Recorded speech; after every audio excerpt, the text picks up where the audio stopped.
안녕하십니까. 5월 27일 수유제일교회 수요 모자이크 예배입니다. 우리 함께 찬양으로 예배 시작하시겠습니다.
우리를 찾는 구주 예수 오노라 하시네.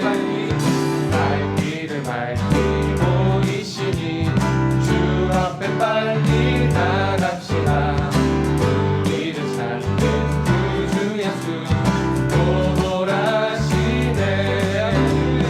죄악 벗은 우리 영혼은 기뻐 뛰며 주를 보겠네.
다 같이 기도드리겠습니다.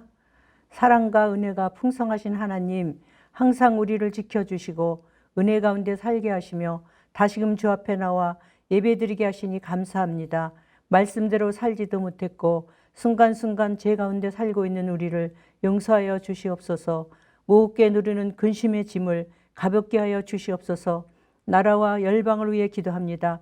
코로나19로 인한 힘든 상황들이 이웃들이 힘들며 경제 침체로 인해 모든 것이 어려워지고 열방 모두가 코로나로 인해 어려움에 직면해 가고 있습니다. 이 나라뿐 아니라 세계 전체가 속히 전염병에서 놓이게 하여 주시옵소서. 이 일로 통해서 이 나라의 모든 교회와 하나님의 백성들을 정결케 하시고 말씀대로 살아 하나님 나라를 영원롭게 하는 모두가 되게 인도하여 주시옵소서. 느헤미야의 말씀처럼 찬양하며 감사 제사를 드리게 하옵소서. 수요제일교를 사랑으로 인도하시는 하나님, 교회가 더욱 든든히 서갈 수 있도록 장로님들을 세워주심을 감사드립니다. 많은 날들을 고통과 역경 속에서 견디며 여기까지 인도해 주신 주님, 우리 장로님들에게 지혜를 주시며 교회를 잘 이끌어갈 수 있도록 새 힘을 허락하여 주시옵소서. 목사님들과 교육자 모두에게 건강을 주시며 사랑으로 성도들을 안아주게 하옵소서. 우리 모두가 교만치 아니하며 겸손한 자로 살게 하옵소서. 말씀을 전하시는 목사님께 오늘도 성령의 능력으로 인쳐주시며 그 말씀으로 오직 주님만 바라보며 걸어가는 삶을 살게 하옵소서. 오늘도 시간을 들이며 찬양하는 성가대원들에게 기쁨과 즐거움으로 찬양하게 하옵소서. 감사드리며 예수님 이름으로 기도드립니다. 아멘.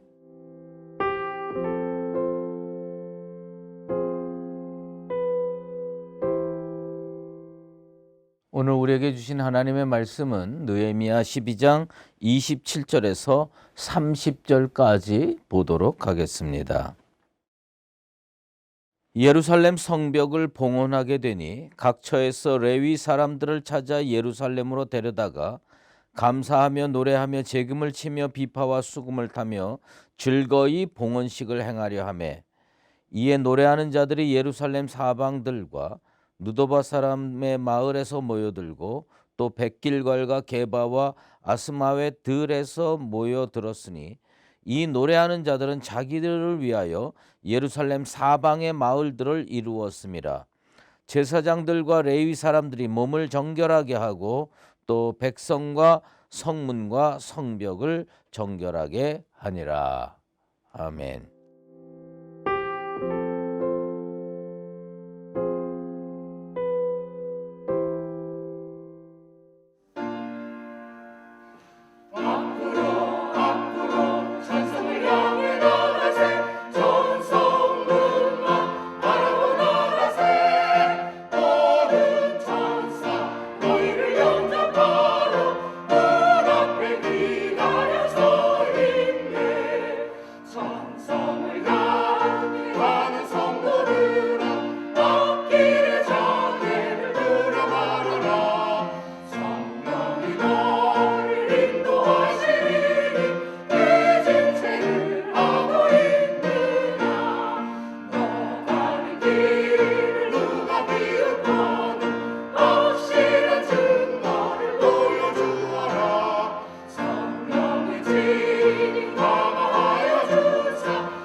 제대로 자기를 위하는 방법이라는 제목으로 말씀 증거하도록 하겠습니다.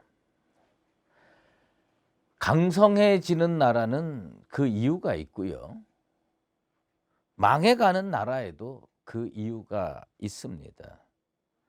강성해지는 나라에는 사명감이 투철한 정치인들과 관리들이 많이 있는 법이고요.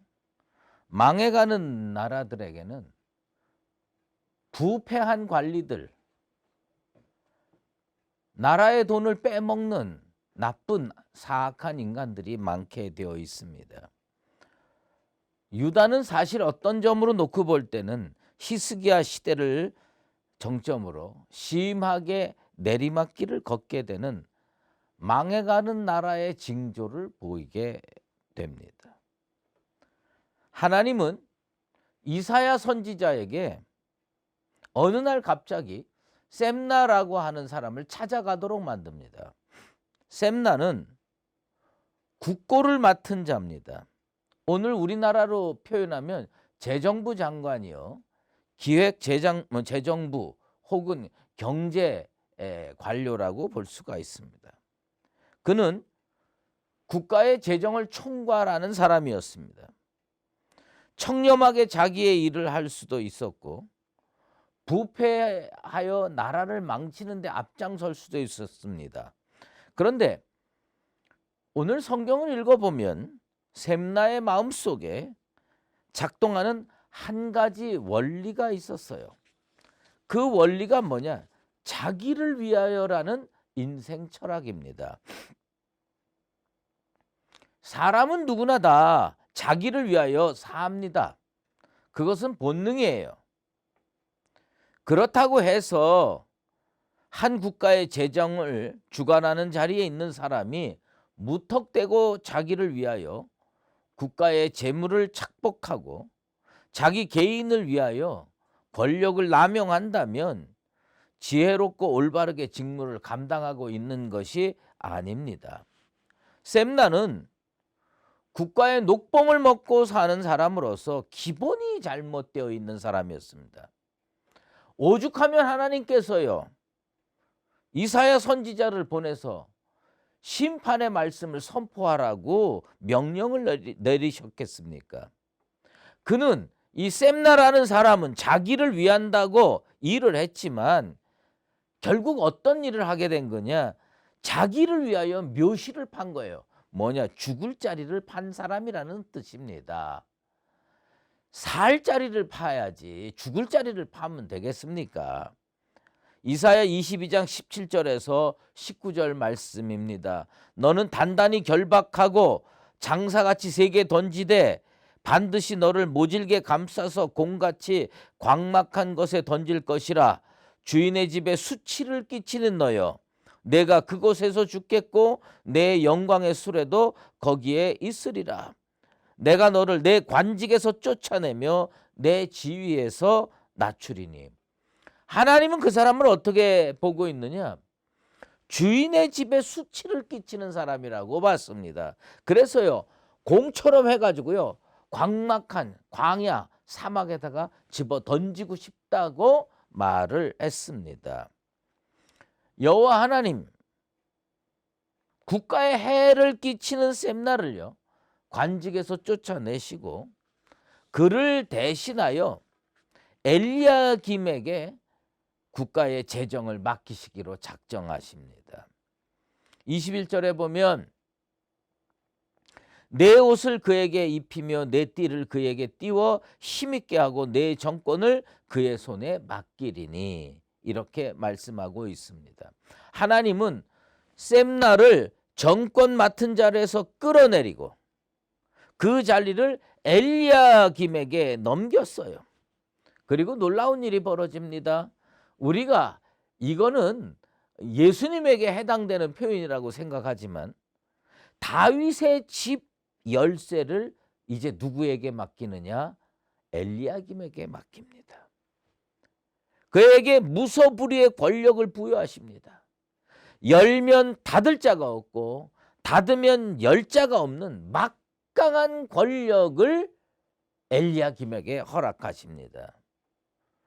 그런데 엘리야김 이 한 사람이요, 직무를 바르게 서서 감당하면 하나님께서요 그 가문에게 복을 주십니다. 그 한 사람만 복 받는 게 아니라 가문 전체가 복을 받는데요. 어떤 상징적인 표현을 쓰냐면 그 못에 가문의 모든 영광이 걸려 있게 된다고 합니다. 그러니까 이 사람은요, 어떤 벽에 못을 박습니다. 여러분, 우리 집에서요, 벽에다가 못을 박습니다. 요새는 기계가 좋아서 드릴로 구멍 뚫고 못을 박지요. 근데 이게 제대로 잘 안 박히면요, 못이 빠져버립니다. 못이 빠지면 어떻게 됩니까? 그 못에 걸려있던 옷가지들이 바닥에 나뒹굴게 되는 거예요. 그런데 이 엘리야김은 못이 어떻게 됐냐? 제대로 잘 박혔어요.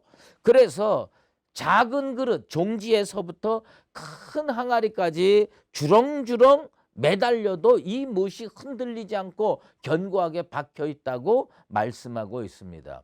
우리나라에서는 집에 못을 박으면 옷이나 걸어놓고 액자나 걸어놓는데, 이스라엘 사람들은 벽에다가 못을 박고 거기에다가 뭘 많이 거냐면 그릇들을 꿰가지고 주렁주렁 매달리는 겁니다. 얼마나 무겁겠습니까? 못이 견디기가 힘들겠지요. 누구나 자기를 위하여 살게 되어 있습니다. 그런데 진짜 자기를 위한 방법이 무엇인지 제대로 알아야 됩니다. 셈나는 자기를 위한답시고 국가 재정을 착복하여 죽을 자리를 팠습니다. 그는 못을 단단한 곳에 박았다고 생각했는데 그 못에 그 가문의 모든 그릇들이 주렁주렁 매달리게 됐습니다. 뭐 옛날이나 지금이나 마찬가지란 얘기죠. 한 사람 잘 되면 그 가족들이 또 일가 친척들이 주렁주렁 매달려서 살게 되는 겁니다. 그런데 어느 날 벽에 박혔던 못이 사가가지고요, 못이 뚝 부러집니다. 그러면 그때까지 거기에 걸려있던 종지부터 항아리까지 와장창 깨지는 일이 벌어집니다. 셈나의 가문이 그렇게 됐다는 겁니다. 셈나 하나 잘못 살아서 가문 전체가 와장창 깨져버리고요, 엘리야김 하나 제대로 잘 살아서 가문 전체가 든든하게 견고하게 설 수 있게 된다고 말씀하고 있습니다. 자기를 위하여라는 말을 잘 해석해야 돼요. 자기를 위하여 어떻게 살 것이냐? 셈나처럼 살면 망합니다. 엘리야김처럼 살면 흥합니다. 하나님은 우리에게 그 방법을 선택하라고 말씀하고 계십니다. 오늘 본문은 성벽 봉헌식 과정입니다. 드디어 느헤미야는 예루살렘 성의 성벽을 다 쌓고 이제 하나님께 봉헌식을 거행합니다. 우리는 이렇게 생각합니다. 성벽 지었으면 성벽 봉헌식을 하고 성전 지었으면 성전 봉헌식을 하는 건 당연한 일 아니냐? 그런데 그렇지 않습니다. 성벽이 완공된 것은 이스라엘 종교력으로 6월 25일이었어요. 그런데 7월 한 달 동안 나팔절과 초막절 같은 절기를 지나면서 믿음을 제대로 세우고 믿음의 질서를 회복하는 데 최선을 다했습니다. 그리고 이제 좀 여유가 생긴 거예요. 넉넉한 마음이 생긴 거예요. 비로소 성벽 봉헌식을 거행하게 됐습니다. 성벽을 완성한 후에 몇 개월 훌쩍 지났어요. 하지만 기회를 잡아서 성벽 봉헌식을 하게 됐습니다. 그러면 느헤미야는 성전 봉헌을 하는 것도 아니고 굳이 왜 성벽 봉헌식을 하려고 했을까? 이스라엘 역사를 살펴보면 다윗조차 다윗성 예루살렘 성을 쌓은 후에 봉헌식을 했다는 기록이 없습니다. 사무엘하 5장 9절에 의하면 그냥 다윗성을 쌓았다고만 기록하고 있어요. 솔로몬도 마찬가지고 르호보암도 마찬가지였습니다. 그 이유는 이 다윗과 다르게, 솔로몬과 다르게, 르호보암과 다르게 구테여 느헤미야가 예루살렘 성벽을 쌓고 왜 봉헌식을 했느냐 하나님께서 지켜주시지 않으면 인간이 아무리 노력해서 견고한 성을 쌓아도 소용없다는 것을 깨달아 알았기 때문입니다. 유대인들은 그야말로 다윗성, 예루살렘 성이야말로 난공불락일 것이라고 생각했는데 바벨론 침공으로 초토화되고 말았습니다. 자기들이 하나님을 버리고 우상을 쫓아가니까 하나님께서 그들을 버리셨어요. 하나님이 지켜주지 않으니까 그 철옹성같이 견고한 예루살렘 성도 허무하게 무너져 내려온 것을 그들은 목격하게 됐습니다. 예루살렘 성이 견고해지려면 물론 두꺼운 화강암 같은 것을 갖다가 성벽을 견고하게 쌓아야 합니다. 하지만 하나님이 지켜주셔야 돼요. 그래야 이 성이 견고해집니다. 그런 의미에서 느헤미야는 성벽 봉헌식을 합니다. 왜요? 하나님, 우리가 이 성벽을 쌓았지만 이 성벽을 하나님이 지켜주셔야 됩니다. 시편 46편 5절에 하나님이 그 성 중에 계심에 그 성이 흔들리지 아니할 것이라 새벽에 하나님이 도우시리로다. 하나님의 교회도 마찬가지입니다. 하나님이 어디 계셔야 되느냐? 하나님이 그 교회 중에 계심에 그 교회가 흔들리지 아니할 것이라. 여호와께서 집을 세우지 아니하시면 세우는 자의 수고가 헛되며 여호와께서 성을 지키지 아니하시면 파수꾼의 깨어 있음이 헛된 것입니다. 사람이 세운 것 중에 영원히 견고한 것은 없습니다. 여리고 성이 무너졌던 것처럼 아무리 견고하게 지은 성도 하나님이 지켜주시지 않으면 무너지고 맙니다. 하나님이 도와주셔야 견고합니다. 온갖 어려움과 역경을 이겨내고 이스라엘 백성들이 예루살렘 성벽을 쌓은 것은 분명합니다. 그건 기적이죠. 하지만 영안이 열려있던 그 당시 느헤미야와 이스라엘 백성들은 하나님이 지켜주셔야 되는구나 깨닫고 성벽 봉헌식을 합니다.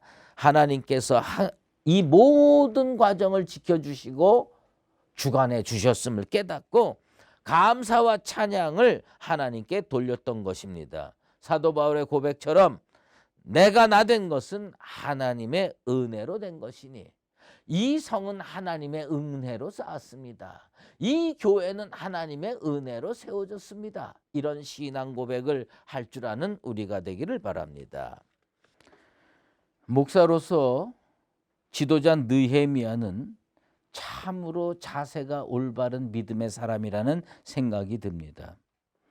그토록 애쓰고 노력해서 완성한 성벽 봉헌식을 하게 됐습니다. 얼마나 대단한 일입니까? 그러니 이스라엘 백성이라면 당연히 믿음으로 그 예식에 참석해야 합니다. 그러나 느헤미야는 사람들이 찾아오기를 기다리지 않았습니다.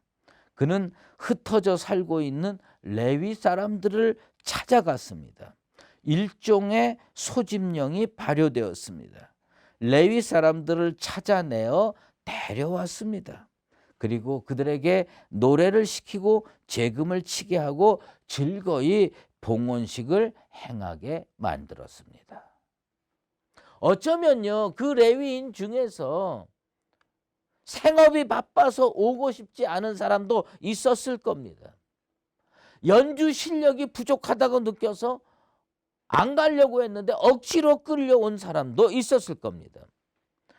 혹시 감사하며 즐거이 봉헌식을 한 사람은 느헤미야 혼자가 아닐까 생각이 듭니다. 하지만 그건 아니라고 생각해요. 왜냐하면 처음에는 이 사람들이 오고 싶지 않았어도 와서 하나님께 올려드릴 찬양을 준비하면서 마음에 감동이 생기고 그 과정에서 감사의 마음이 생기고 자기도 모르는 사이에 기쁨이 넘쳐서 즐거이 봉헌식에 참여하게 됐을 거라고 생각이 듭니다.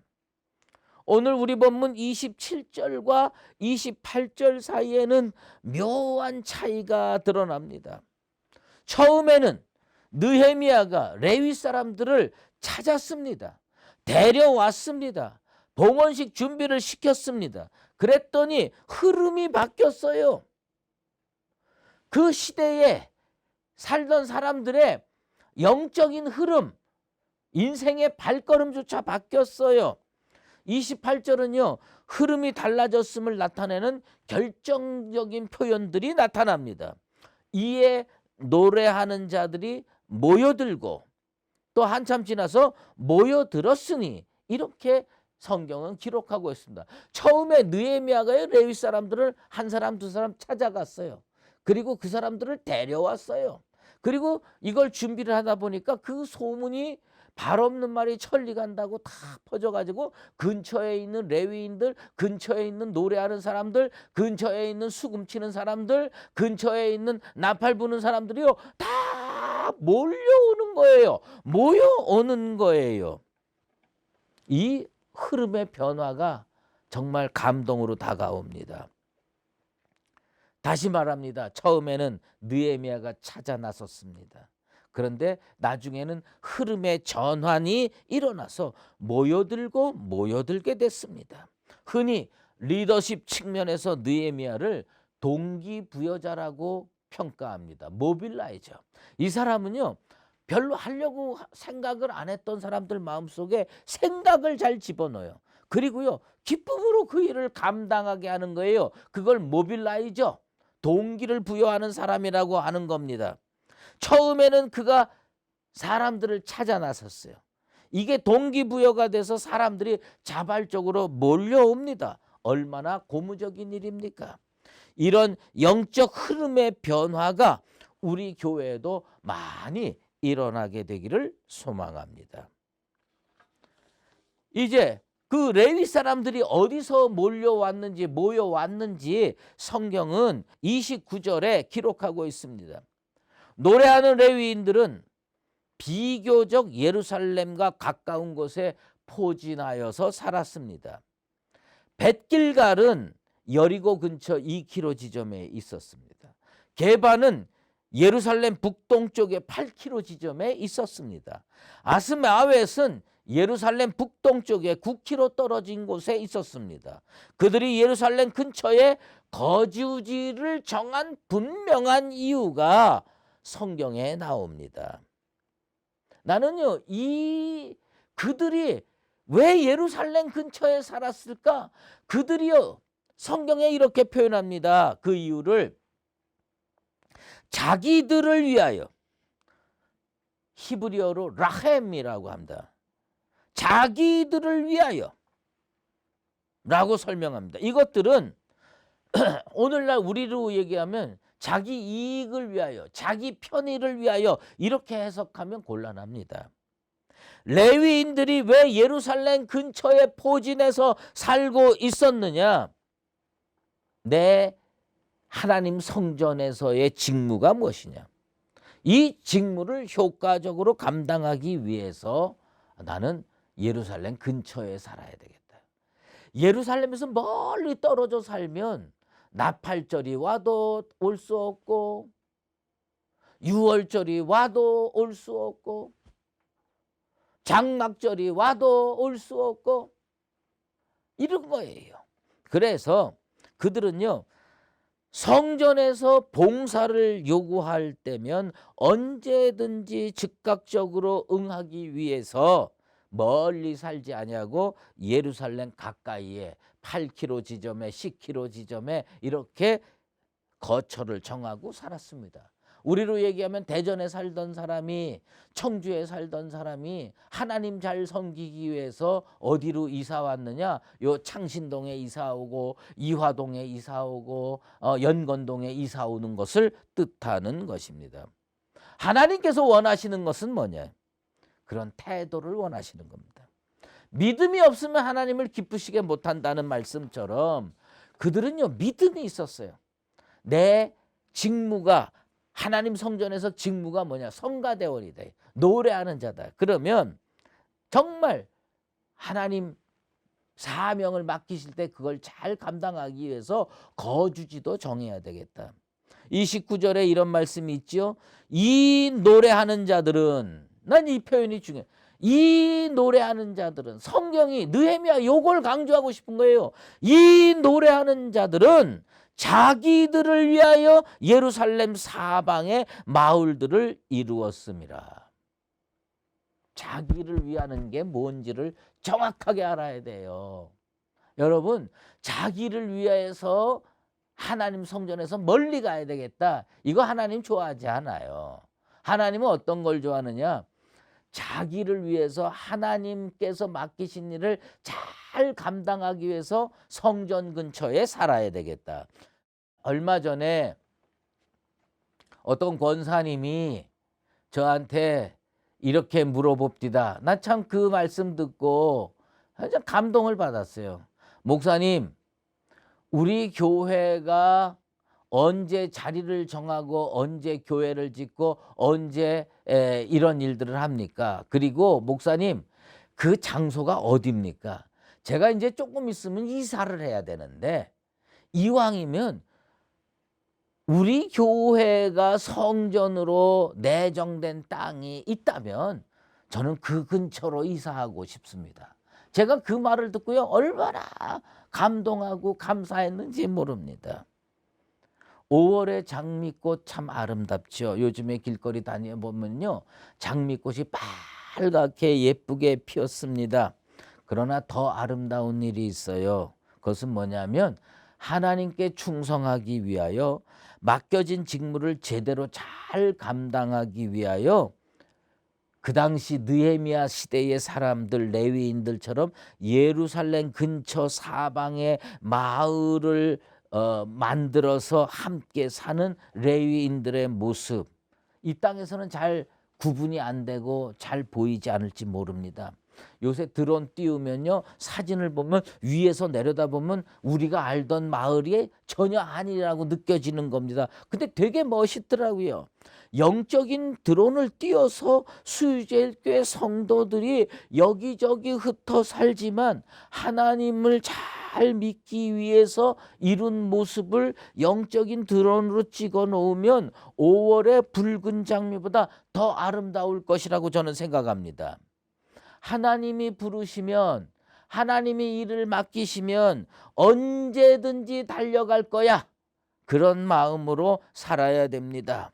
시편 73편 28절, 하나님께 가까이함이 내게 복이라. 내가 주 여호와를 나의 피난처로 삼아 주의 모든 행적을 전파하리이다. 정확하게 가사는 잘 몰라요. 어떤 유행가 가사가요, 유행가 가수가 이런 노래를 불렀어요. 당신이 부르신다면 태평양을 건너 대서양을 건너서라도 달려가겠다고 목청껏 노래하는 거를 몇 번 들은 적이 있습니다. 자기를 위하여 세상을 추구하는 거 있을 수 있습니다. 자기를 위하여 돈을 열심히 버는 거 있을 수 있습니다. 그건 누구나 본능으로 다 하는 일입니다. 하지만 자기를 위하여 하나님이 부르실 때 언제든지 달려갈 자세로 사는 것은 만세 복받을 일입니다. 사랑하는 수유제일교회 성도 여러분, 제대로 자기를 위하는 일이 무엇인지 오늘 깨달으셨습니까? 느헤미야 시대 레위인처럼 자기에게 주어진 직무를 잘 감당하기 위해서 예루살렘 근처 사방에 성전 가까이에 살려고 노력했던 레위인처럼, 노래하는 사람들처럼 그런 믿음의 자세로 살아가는 여러분 되시기를 바랍니다. 그런 모습을 하늘에서 내려다보면 5월의 장미보다 더 아름다운 모습으로 보여서 하나님을 기쁘시게 할 것입니다. 하나님이 부르신다면 언제든지 달려갈 준비가 되어 있는 느헤미야 시대 레위인처럼 살아가는 나와 여러분 되시기를 예수 그리스도의 이름으로 축원합니다. 기도하겠습니다. 하나님 아버지, 감사합니다. 우리를 부르셔서 예수 믿게 하시고 주의 일꾼 삼아 주시니 감사드리옵나이다. 사랑하는 수유제일교회 성도들은 여러 곳에 흩어져 살고 있습니다. 하지만 그들의 삶의 모습을 보면 느헤미야 시대의 레위인들처럼 언제든지 맡겨만 주신다면, 언제든지 부르신다면 달려갈 준비가 되었습니다. 그런 자세로 살고 있습니다. 하나님, 저 하늘 위에서 오늘 우리 교회 성도들의 삶의 모습을 내려다봐 주시게 되기를 원합니다. 어떤 유행가 가수는 당신이 부르신다면 태평양을 건너서 가겠다고 그러고 대서양을 건너서 가겠다고 그랬습니다. 우리도 하나님이 부르신다면 언제든지 달려갈 준비를 하고 그런 자세로 살게 도와 주시옵소서. 무엇이 자기를 위한 진정한 일인가? 제대로 자기를 위하는 방법이 무엇인가를 깨달아 알아서 예루살렘 근처의 포진에서 살았던 이 노래하는 사람들, 그 당시에 레위인처럼 믿음으로 하나님을 기쁘게 하면서 살아가는 수유제일교회 성도들 다 되게 도와 주시옵소서. 이제는 우리 주 예수 그리스도의 은혜와 하나님 아버지의 극진하신 사랑하심과 성령의 인도하시고 교통하심이 하나님께서 맡겨만 주신다면 언제든지 달려와서 주의 직무를 신실하고 충성스럽게 감당하기로 작정하는 수유제일교회 모든 믿음의 권속들과 주의 몸된 교회 위에 이제로 영원히 함께 계시옵기를 간절히 축원하옵나이다. 아멘.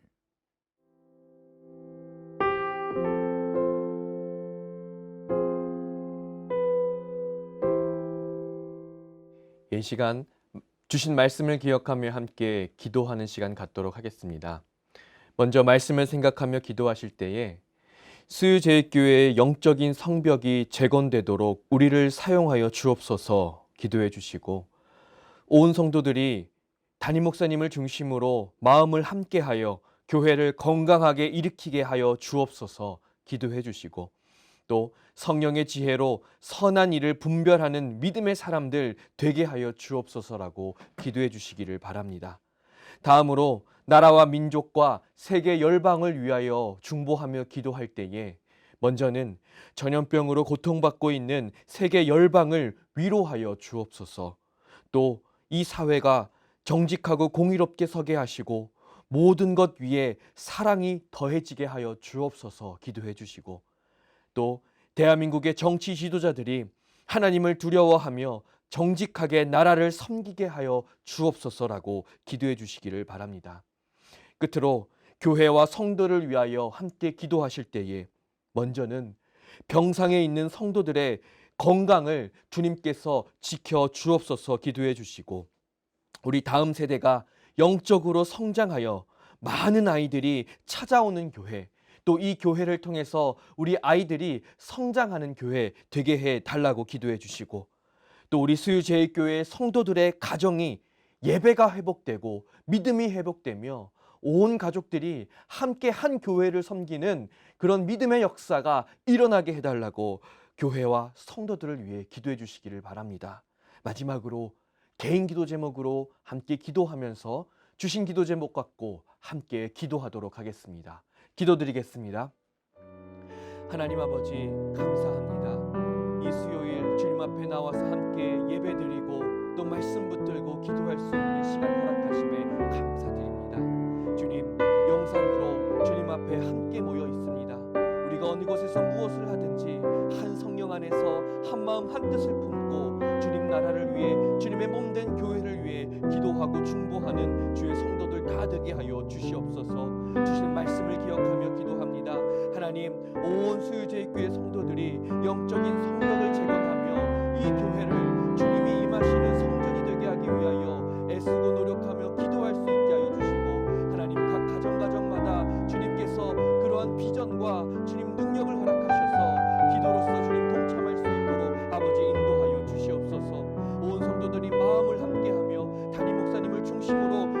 건강하게 일어서는데 열심히